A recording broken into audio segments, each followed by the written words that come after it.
पति के चरणों में समर्पित कर दे, पति के बिना भोजन ना करे, पति की सेवा करे, वो नारी पतिव्रता होती है। बोले कोई उदाहरण तो दो कन्हैया। कन्हैया बोले मैं बताता हूं तुम्हें कि पतिव्रता नारी क्या होती है।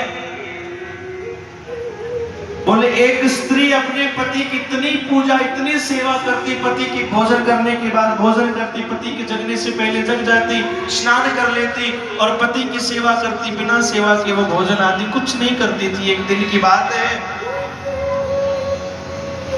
उसके पति आज व्यापार से घर लौटे तो बैठे बैठे और थक हार कर आए थे। पत्नी की गोद में अपना सर रखा, पत्नी सर दबाने लगी और उनको नींद आ गई महाराज, और उन्हीं की गोद में सो गए। उसी स्त्री का एक 1.5 वर्ष का बच्चा जो घुटमन घुटमन चल के उसी आंगन में आ गया। उस आंगन में चूल्हे में अग्नि लगी है और उसको ये पता है कि मेरा बेटा अग्नि में गिरेगा,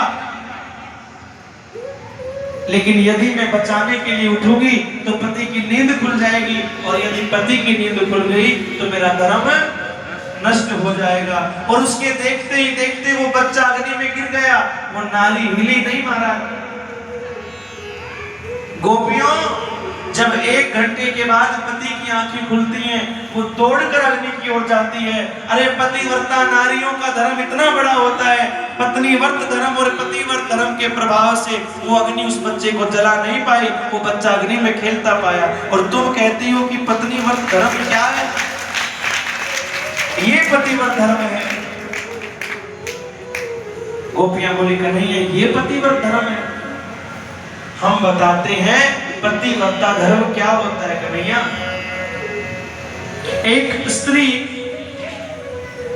अपने पति की खूब सेवा करती महाराज। ऐसा था कि जीवन पर्यंत बीत जाए लेकिन 2 दिन के लिए पति घर से बाहर भी नहीं जा सकते थे। इतनी पति व्रत धर्म में लीन थी।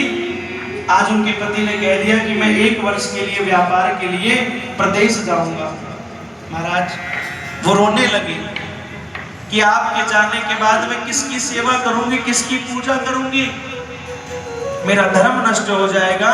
तो उसके पति ने उसके लिए एक मोम का पुतला बनाकर दे दिया कि जब तक मैं आऊं इस पुतले की पूजा करना, तेरा धर्म भी नष्ट नहीं होगा और सेवा भी जारी रहेगी। उस मोम के पुतले में अपने पति का दर्शन करके उस महिला ने, उस स्त्री ने उसकी पूजा सेवा प्रारंभ कर दी।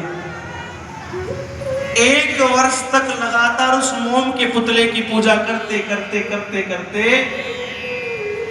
इतनी आसक्त हो गई कि उसमें अपने असली पति का दर्शन करना प्रारंभ कर दिया। अब उसके सिवा कुछ दिखाई नहीं देता। आज वो जब पुतले की सेवा कर रही है तो पति द्वार पर दरवाजा खटखटा रहा है। असली का पति द्वार पर खड़ा है। अब वो ये सोच रही है यदि मैं इसकी पूजा छोड़कर जाऊंगी तो मेरा धर्म नष्ट हो जाएगा। बल्कि असली का पति द्वार पे खड़ा है तो द्वार खोलने वो नहीं गई। कन्हैया हम गोपियां आपसे सवाल करते हैं, आप बताएं जब असली का पति खड़ा हो तो क्या मोम के पुतले की पूजा करनी चाहिए? बोलो, आप बोलो, क्या करनी चाहिए?